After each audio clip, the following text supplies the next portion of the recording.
우리 기초가 부실하면 아무리 멋있게 단장을 해도 모든 것은 쉽게 무너지게 되어 있습니다. 그래서 우리가 바다에서 타오는 요트, 배 이런 것은 조그마한 풍랑에는 뒤집어지지 않도록 배 자체가 설계되어 있습니다. 혹시 뒤집히더라도 바로 제자리로 돌아올 수 있도록 그렇게 수면 위에서 잘 떠 있을 수 있도록 배가 원래부터 만들어지게 되는데,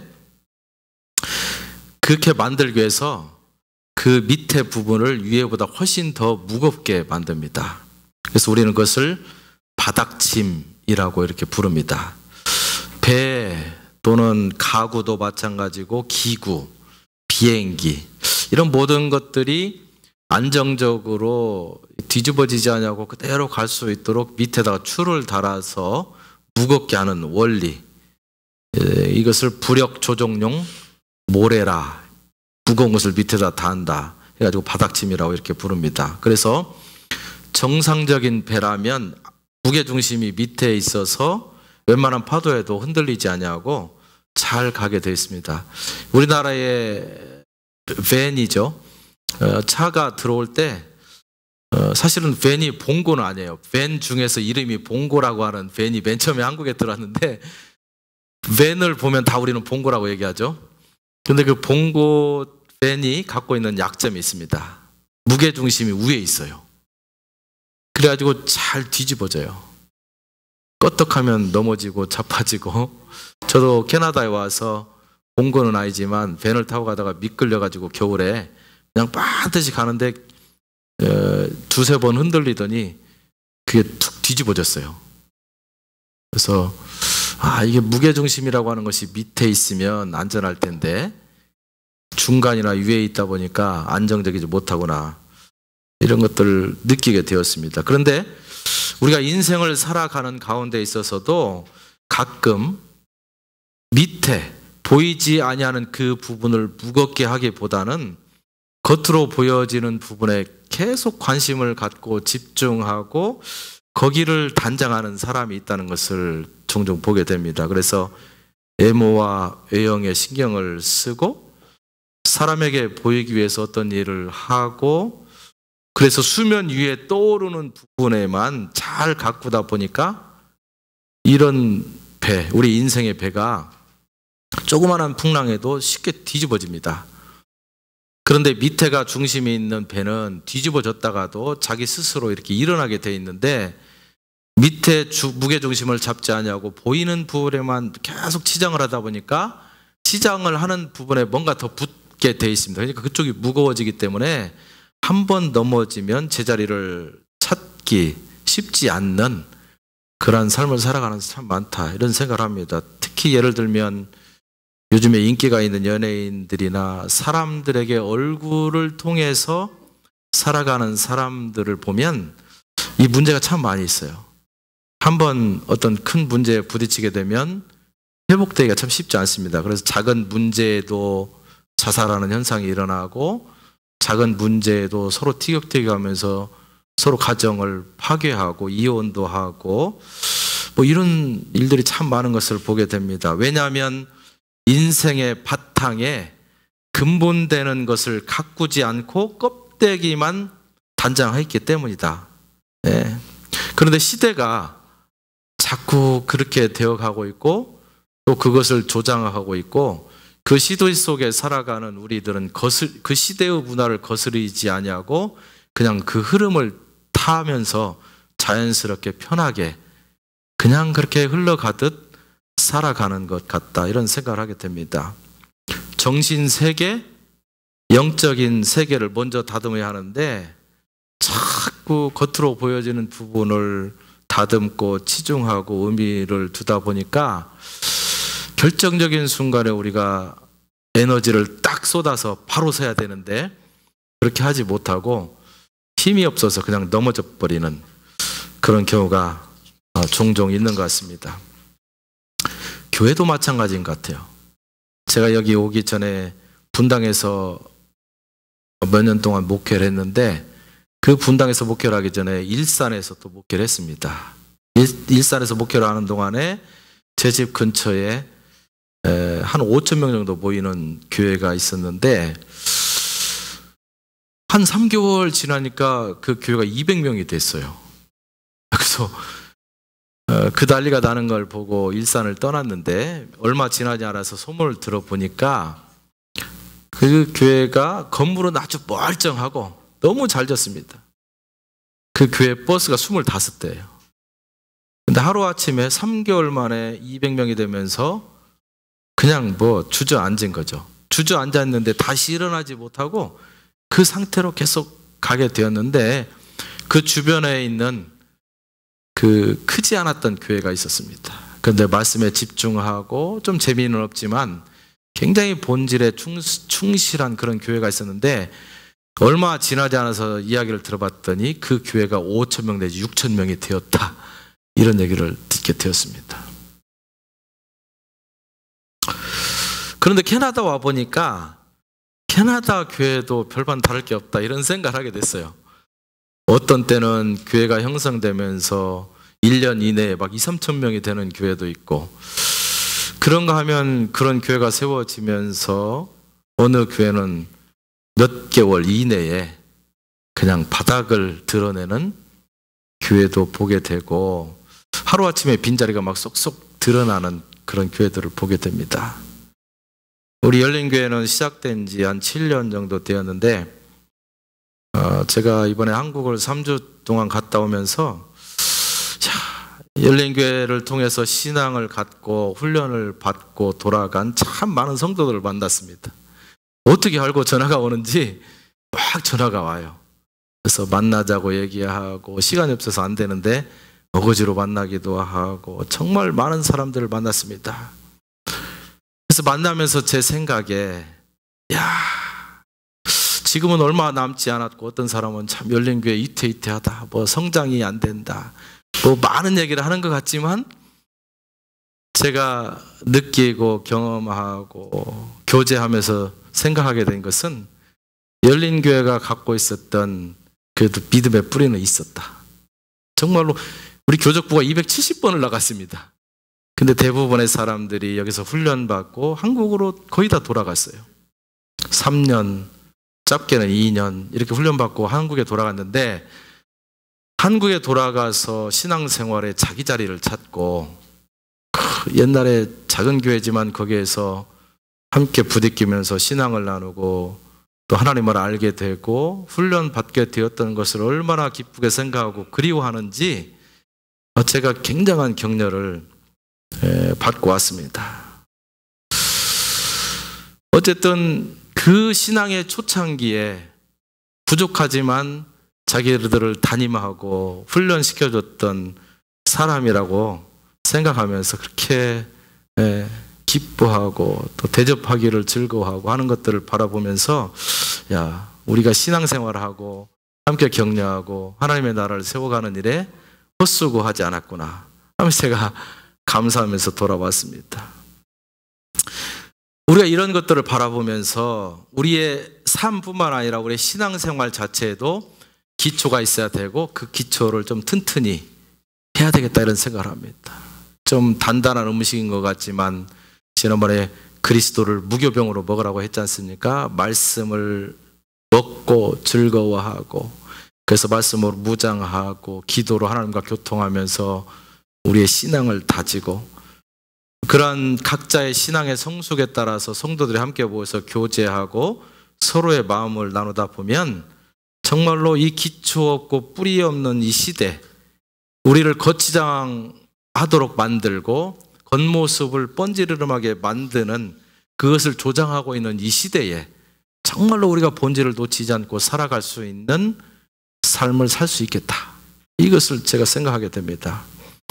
제가 한 4주 전에 오순절에 대해서 이야기를 했습니다. 그런데 오늘은 5번째, 7가지의 절기 중에 5번째 절기를 한번 나눠보려고 합니다. 바로 나팔절입니다. 오늘 24절, 25절 말씀에 보니까 이스라엘 자손에게 고하여 이르라 7월 곧 그달 1일로 안식일을 삼을지니 이는 나팔을 불어 기념할 날이요 성회라 아무 도동도 하지 말고 여호와께 화제를 드릴지니라. 이게 달력으로 치면 7월 1일 날입니다. 7월 1일이 되면, 매년 7월 1일이 되면 나팔을 부는 날로 정해서 나팔절로 지키라 이렇게 얘기했는데, 이스라엘 백성들에게 있어서 나팔이라고 하는 것은 굉장한 영향력을 갖고 있었던 그런 물건입니다. 왜냐하면 모세가 광야에서 이스라엘 백성들을 끌고 나올 때 그 숫자가 200만 명입니다. 200만 명이 광야에서 다 자기 소리를 내요. 왁작 시끌하고, 여러분 한 몇천 명, 아니 몇백 명만 보이는 시장통에 가도요 굉장히 시끄럽습니다. 돛대기 시장이라는 말이 거기서 나오는 거예요. 그런데 200만 명이라고 하는 서로 다른 사람이 광야에서 부족하고 덥고 춥고 불평과 불만이 많았을 때 그 목소리 톤이 얼마나 높아 가겠습니까? 다 자기 목소리를 내고 다 시끄럽게 하고 있는데, 그때 당시 지금처럼 마이크 시스템도 없고 뭐 확성기도 없고 이런 시대입니다. 그러니까 어떻게 지도자가 그 백성들을 통제하고 자기 하고 싶은 말을 전하겠어요? 바로 나팔이에요. 나팔을 통해서 한 번 부냐, 두 번 부냐, 세 번 부냐, 낮게 부냐, 올려 부느냐, 길게 부느냐, 다양한 신호, 사인을 만들어서 그것을 가르치고, 그래서 지도자가 무슨 이야기를 하고 소집을 명령하고 막 이렇게 할 때에 그 나팔을 불었습니다. 그러니까 이스라엘 백성들에게 있어서 나팔이라고 하는 것은 어떤 한 지도자의 음성을 듣는 유일한 통로였고, 영적으로 말하면 하나님께서 우리에게 하고자 하시는 말씀에 우리가 귀를 기울일 수 있는 방식이었다라고 하는 말입니다. 민수기 10장 말씀에 보면 실질적으로 이스라엘 백성들이 이 나팔을 어떻게 사용했는지를 설명하는 내용이 나옵니다. 첫 번째, 민수기 10장 2절에 보니까 회중을 소집할 때 나팔을 불었는데, 나팔을 쌍나팔을 불었다고 했습니다. 두 나팔을 동시에 불었어요. 아, 그러면 우리 모이라고 하나 보다 하고 모입니다. 두 번째 10장 5절에 보니까 비상을 알릴 때 나팔을 올려 불었습니다. 붕 이렇게 하다가 붕 이렇게 점점 끝을 올려서 비상이 걸렸다. 그러면 불이 났다든가 뭐 이런 얘기 있겠죠. 큰 일이 일어나서 경고성 소리를 내어서 사람들이 긴장을 할 수 있도록 그렇게 했습니다.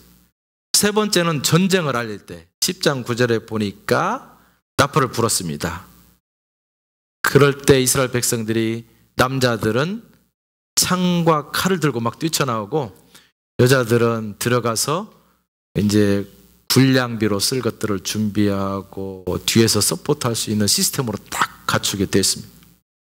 마지막으로 축제나 행사가 있을 때도 나팔을 불었다. 제사 드리고 화목자 위에서 나팔을 쫙 불면서 하나님이 우리와 함께 하신다, 하나님이 우리에게 말씀하신다, 들으라 이스라엘아, 이 말씀을 나팔로 했다고 했습니다. 나팔 소리를 듣고 사람들은 진을 쌓기도 하고 이동하기도 하고 멈추기도 하고 하는 신호로 사용했습니다. 이스라엘 백성들은 나팔 소리에 굉장히 익숙해졌을 것이라 생각을 합니다. 그런데 이 나팔절, 나팔을 부는 그 날을 통해서 우리가 깨닫게 되는 세 가지 영적 비밀이 있습니다. 그 첫 번째는 무엇이냐면, 역사적으로 보면 세상 끝날에 하나님께서 나팔을 불어서 이스라엘을 다시 모을 것이다, 이런 약속이 있습니다. 이사야 27장에 보니까 12절에 너희 이스라엘 자손들아, 그날에 여호와께서 창이라는 하수부터 애굽 시내까지 과실을 떠는 것 같이 너희를 하나하나 모으시리라. 그날에 큰 나팔을 울려 불리니 아수르 땅에서 멸망하는 자들과 애굽 땅으로 쫓겨난 자들이 돌아와 예루살렘 성에서 여호와께 예배하리라. 큰 나팔을 불게 될 텐데, 그 나팔을 불면 이스라엘 모든 흩어졌던 백성들이 옛날 성읍 예루살렘 성으로 다 돌아오게 된다. 그래서 이스라엘 백성들에게 있어서 이 나팔을 부는 의미는, 종말론적인 나팔의 의미는 흩어졌던 이스라엘 백성들이 하나님의 품 안에 모이게 되는 회복을 의미합니다. 그래서 이스라엘 백성들이 총회를 열 때 나팔을 불면서 총회를 열었습니다. 왜냐하면 이 나팔 소리라고 하는 것은 하나님이 우리를 회복시키신다. 흩어졌던 우리를 회복시키시고 영적으로 망했던 우리를 하나님 앞에서 다시 세우신다라고 하는 의미를 갖기 때문에 두 번째 신약적인 의미가 있습니다. 그건 뭐냐면 우리 교회도 예수님 오실 때에 나팔 소리를 듣게 된다. 여러분 잘 생각해야 됩니다. 예수님이 재림하실 때 우리가 그의 나팔 소리를 들을 때 두 가지 반응을 일으킬 수 있습니다. 한 사람, 한 부류는 이야, 저것은 구원의 나팔 소리다. 정말 좋다. 또 한 사람은 이제는 나는 끝장이구나. 이제는 망했구나. 두 가지 반응이 있다고 합니다. 여러분 똑같은 나팔 소리를 들으면서 어떤 반응을 할 수 있을지 여러분이 세상을 살아가면서 하나님의 백성으로 어떻게 살았느냐가 그걸 결정합니다. 마태복음 24장 31절 보니까 저가 큰 나팔 소리와 함께 천사들을 보내리니 그들이 그의 택하신 자들과 하늘 이 끝에서 저 끝까지 사방에서 모으리라. 여기서 큰 나팔 소리로 택하신 자들을 모은다 이렇게 말했습니다. 고린도전서 15장 51절에 보니까 보라 내가 너희에게 비밀을 말하노니 우리가 다 잠잘 것이 아니요 마지막 나팔의 순식간에 호련히 변화되리니. 7개의 나팔을 요한계시록에서 불게 되는데 마지막 나팔을 불면 세상이 변화된다. 사람이 변화되고 모든 창조물이 변화된다는 것입니다. 그런데 52절 보니까 나팔 소리가 나매 죽은 자들이 썩지 아니할 것으로 다시 살아나고 우리도 변화되리라. 성도들은 환난이 오기 전에 휴거됩니까? 아니면 환난을 겪게 됩니까? 오기 전에 휴거돼요? 어떻습니까? 계속 들어보세요. 우리가 다 환난을 통과하게 돼 있어요. 네. 예수를 믿고 하나님의 백성된 자들이 환난을 겪지 아니하고 불림받는 것이 아니라 우리도 환난을 다 통과하게 돼 있어요. 그러나 하나님의 백성들은 능력과 힘이 하나님의 나라로부터 오기 때문에 그 환난을 통과하고도 남는 에너지, 힘이 우리 가운데 있다고 했습니다. 네. 자, 조금 더 구체적으로 보면 데살로니가전서 4장 16절에 보니까 주께서 호령과 천사장의 소리와 하나님의 나팔로 친히 하늘로부터 강림하시리니 그리스도 안에서 죽은 자들이 먼저 일어나고 누가 먼저 일어납니까? 이미 죽었던 우리의 선조들이 일어납니다. 죽은 자들이요? 그리스도 안에서 죽은 자들이 먼저 일어나고 17절 그 후에 우리 살아남은 자들도 그들과 함께 구름 속으로 끌려 올려. 이걸 뭐라고 합니까? 휴거. 성우 형제 이거 뭐라고 그래요? 휴거. 네. 휴거예요. 우리가 끌려 올라가고 휴거라고 합니다. 공중에서 주를 영접하게 하시리니 그리하여 우리가 항상 주와 함께 있으리라. 환난 전에 휴거가 있다고 말하면 다행입니다. 그러나 우리가 그걸 믿고 살면 세상에서 우리가 무장해제하게 돼요. 왜냐하면 우리가 환난을 당하지 않고 휴거할 텐데 긴장하지 않잖아요. 그래서 우리가 환난을 당하지 않고 휴거할 것이라고 생각하는 것은 위험한 일입니다. 우리가 환난을 받되 환난에 넘어지지 아니하고 우리 영적 보이지 않는 밑에 무거운 추를 달고 흔들리지 않는 것처럼 준비된다는 거예요. 그래서 그 환난을 통과하고 우뚝 서서 하나님의 백성으로 서게 된다. 이런 겁니다. 우리도 나팔 소리에 의해서 휴거가 되고 죽은 자들이 살아나고 하늘로 올림받아서 공중에서 주님과 함께 혼인잔치를 누린다고 말합니다. 그러니까 나팔절이라고 하는 것은 구약시대에는 하나님께서 그들을 회복시킨다라고 하는 약속을 믿는 중요한 날이었고 신약시대에 와서는 저와 여러분이 어떻게 했느냐? 하나님이 마지막 그때에 천사장의 호령소리와 함께 나팔소리를 크게 불면 죽었던 하나님의 백성들도 일어나고 살아있던 땅에 있는 우리도 일어나서 회복되어서 공중에서 예수 그리스도와 함께 혼인잔치를 누리면서 정말로 그 완벽한 나라를 보게 된다. 이런 기대를 갖게 된다라고 하는 사실이에요. 그러나 우리의 나팔 소리가 과거의 기대와 앞으로 올 휴거의 시대에만 국한되느냐? 성경은 그렇게 말하지 않습니다. In the between, 과거와 앞으로 올 미래 사이에 현재를 살아가고 있는 저와 여러분에게 나팔은 어떤 의미가 있습니까? 그 나팔의 경험은 오늘 우리가 이 순간에 불어야 한다고 말하고 있어요. 어떻게 불어야 됩니까? 바로 복음의 나팔 소리로 내가 서야 된다. 이렇게 하나님의 말씀을 선포하고 전도하는 자로, 네?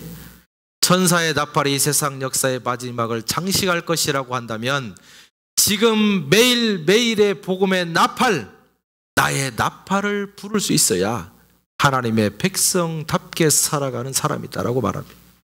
우리가 부는 나팔 소리를 통해서 사람들이 하나님께로 돌아올 수 있도록 우리는 매일 우리의 나팔을 불 수 있어야 됩니다. 매일 전도하고 다른 사람에게 복음을 나누고 간증하고 찬양하고 자꾸 나팔이 녹슬지 않도록 닦고 그걸 사용해야 된다는 거예요. 우리의 나팔절을 통해서 하나님 나라가 세워져 갈 수 있도록 하나님께서는 우리를 구원하신 다음에 세상 가운데서 우리의 목숨을 연장시켜 준다는 사실을 여러분 잊지 마시기 바랍니다. 그래서 베드로전서 2장 9절 말씀은 우리 잘 압니다. 거기에 보면 그러나 너희는 택하신 족속이요 왕같은 제사장들이요 거룩한 나라요 그의 소유된 백성이니, 우리를 왕같은 제사장으로 세우신 이유가 무엇입니까? 그 다음 절에 보니까 이는 너희를 어두운 데서 불러내서 그의 기이한 빛에 들어가게 하신 이의 아름다운 덕을 선전하게 하려 하심이라. 우리가 어두운 데서 나와서 이 기이한 빛에 들어가게 하신 하나님의 은혜를 먼저 경험했습니다.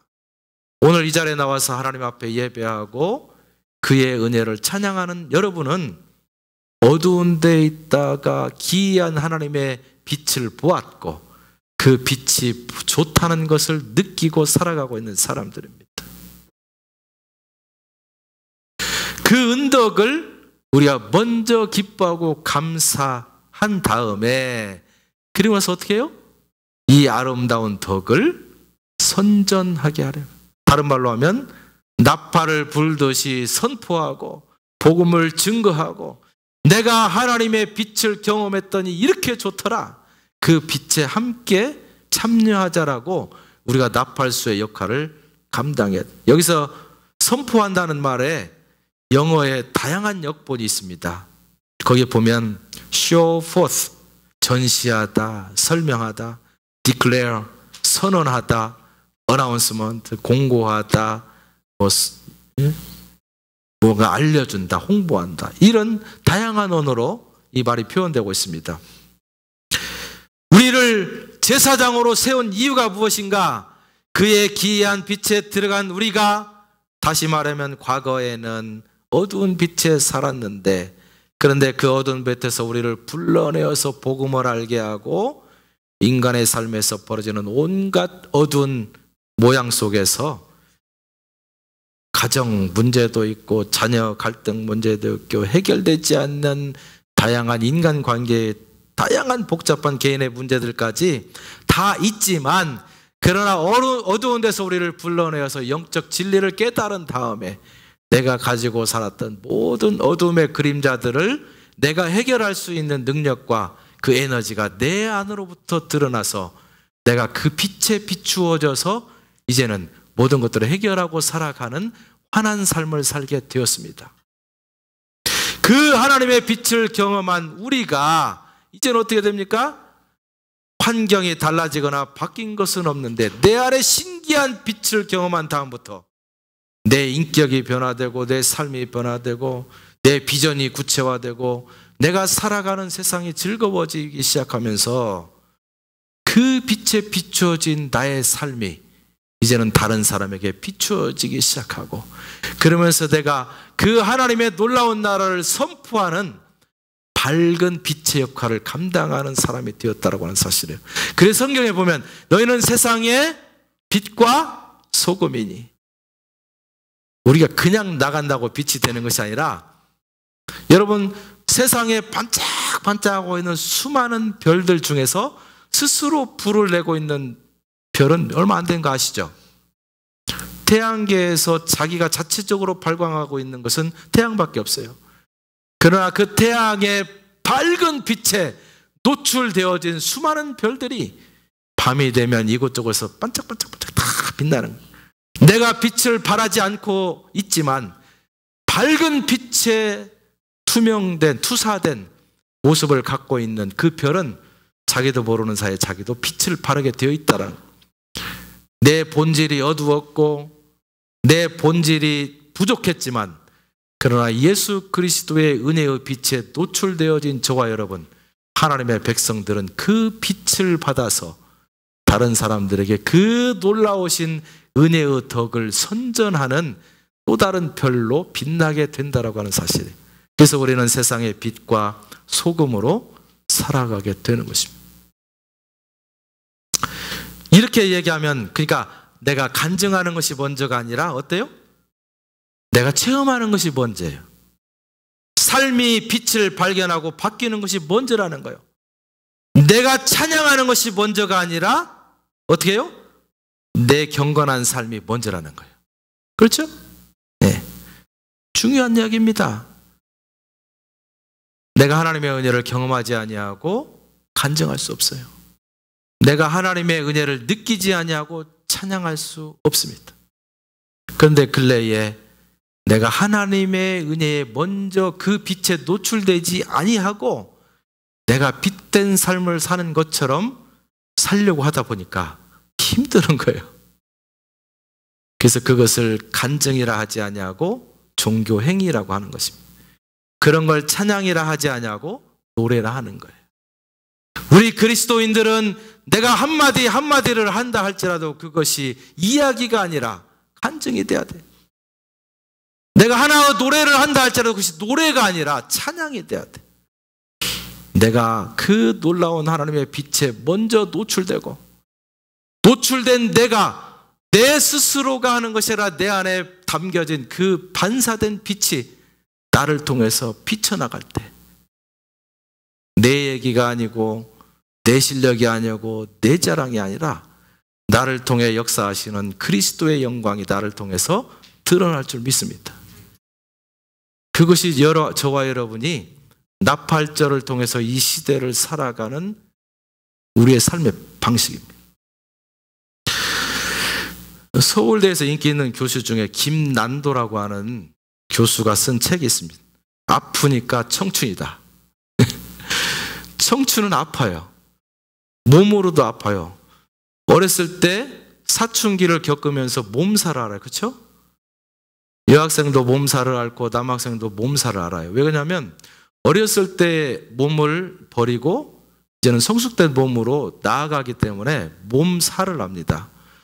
이가 유치가 빠지고 새로운 이가 나기 위해서는 뭡니까 이거? 잇몸 살이를 하죠. 마찬가지.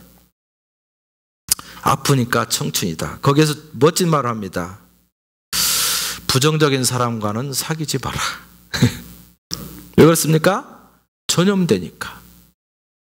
부정적인 사람과 사귀면 내가 그 부정성을 전염받기 때문에 우리가 긍정적인 삶을 살기 위해서는 부정적인 사람과 친하면 안 된다. 다른 말로 하면 하나님의 빛을 사모하면 내가 빛을 발하게 돼 있고 하나님의 빛이 아닌 모든 것은 어두운 거예요. 어두운 것을 가까이 하면 내 얼굴이 어둡게 된다 이 말이에요. 무슨 말인고 하니 희망을 말하고 빛을 선언하고 약속을 이야기하면 세상에 그 사람을 볼 때는 엉뚱한 얘기하는구나. 말도 안 되는 얘기하는구나. 이치에 맞지 않는 얘기를 하는구나 라고 말하면서 저 사람이 뻥을 치는구나 할 수 있지만 그러나 그런 사람이 그 마음 가운데 희망이 있기 때문에 그런 얘기를 하는 거고 소망이 있기 때문에 그런다는 것입니다.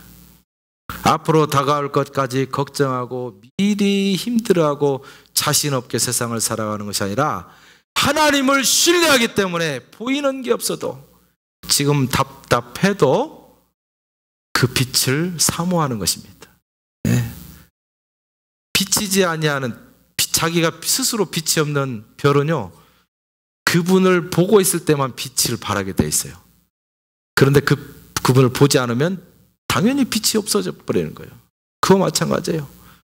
저와 여러분이 우리의 모습을 바라보면 아무것도 아닌 것 같고, 다른 사람이 보면 거짓말 치는 것 같고, 엉뚱한 얘기하는 것 같지만, 그러나 그것이 현실로 드러날 수 있는 것은 나를 바라보는 것이 아니라, 나를 보면 아무것도 아닌 것 같지만, 그러나 나를 세상 가운데 보내신 나를 가장 잘 아는 그분을 바라볼 때 우리는 빛나게 돼 있다는 것을 믿으시기 바랍니다. 그래서 바라보는 눈이 바뀌면 세상이 달라 보이는 거죠.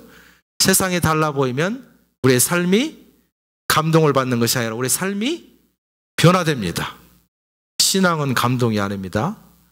100번 감동받고 집에 돌아가면서 옛날의 습관대로 살아가는 건 신앙이 아니에요. 신앙이라고 하는 것은 변화예요. 변화. 하나님의 말씀이 나에게 오면 내 삶을 변화시키는 거예요. 한 단계 한 단계부터. 한순간에 100개를 변화시키지 않아도 하나부터 변화시키는 삶의 변화를 일으킬 때, 그건 어디로부터 출발하냐? 그 빛을 바라보는 우리의 눈이 달라질 때, 세상이 달라 보이기 시작하고 우리의 달라 보이는 세상을 바라보는 시각이 바뀔 때 우리는 세상을 바꿔나갈 수 있습니다. 그래서 우리 젊은 친구들에게는 참 비전이 있어요. 이제 우리는 이제 어느 정도 시대를 거의 다 살 건 아니지만 대부분 막 다 살아오고 있잖아요. 우리에게서 어떤 꿈을 발견하고 비전을 발견하기보다는 어린 학생들에게 꿈을 발견하고 비전을 발견하는 것이 훨씬 쉽습니다. 왜냐하면 미래가 있기 때문에 그런 거예요. 네. 그래서 우리 기성세대는 나를 통해서 일하실 하나님을 기대하는 것도 굉장히 중요하지만 그보다 더 중요하게 해야 되는 건 뭐냐? 내 자녀를 통해서 역사하실 하나님을 기대하는 겁니다. 그래서 자녀들을 위해서 기도하는 거예요. 자녀들 만날 때마다 머리에 손을 얹고 기도하고 안수하고, 하나님, 나를 통해서도 빛을 발하지만 그러나 내가 기도하고 내가 축복한 아이를 통해서 세상을 비추시옵소서. 그것도 큰 일이에요. 큰 일이에요. 네? 어떤 사람은 내가 다 일을 하려고 합니다. 정말 훌륭한 사람은 세상을 뒤집어 놓는 인물을 키우는 사람이에요. 네. 그 사람이 세상을 뒤집어 놓았지만 그 사람을 누가 키웠습니까? 다윗이 이스라엘 백성들을 뒤집어 놓았지만 그 다윗을 누가 키웠습니까? 네. 그 사람을 키운 사람은 훌륭한 거예요. 여러분이 세상을 더 이상 뒤집어 놓을 수 없다고 판단될 때 여러분 자녀를 위해서 기도할 수 있기를 축원합니다. 그러면 나를 통해서 세상을 뒤집는 사람이 나올 수 있습니다. 이게 구속사 지향적인 시각이에요. 지금 보면 할 수 없겠지만 그러나 하나님 앞에 무릎 꿇고 엎드려서 하나님 해주십시오. 보이지 않지만 보입니다 라고 말하는 거. 구속사 지향적 우리의 시각, 그 시각은 빛을 보게 되어 있고 그 시각을 통해서 빛을 바라본 우리는 세상을 향해서 빛을 투과시킬 수 있습니다. 보이는 것만 이야기를 하는 사람은 미래가 없는 사람이지만 나팔을 볼 수 있기를 여러분 축원합니다. 여러분이 갖고 있는 나팔이 있을 거예요. 그게 뭡니까? 그 나팔이 있을 거예요. 이 나팔을 갖고 있지만 한 번도 불지 않아서 녹슬게 하지 마시고 끊임없이 그 나팔을 불 수 있으기. 승리의 나팔을 불고 간증의 나팔을 불고 복음의 나팔을 부는 사람, 이런 사람은 먼저 하나님의 빛을 경험한 사람입니다. 여러분, 나팔절의 은혜를 여러분 먼저 경험하시고 이 시대 복음의 나팔수로 우뚝 설 수 있기를 축원합니다. 기도하겠습니다. 우리 잠깐 결단의 기도를 할 수 있기를 바랍니다. 하나님, 지금은 내가 보는 것만 보았고 안 될 것이라고 생각했습니다. 그러나 나의 눈을 크게 뜨고 빛으로 오신 그분을, 나에게 은혜로 임하신 그분을 바라보기를 원합니다. 그래서 내가 그 영광의 빛을 내가 반사할 수 있는 그런 사람 되게 해 주십시오. 이 나팔절의 은혜를 나에게 주신 하나님을 생각하면서 내가 이 시대에 복음의 나팔수로 우뚝 서겠습니다. 나에게 힘과 용기를 주시옵소서. 결단하시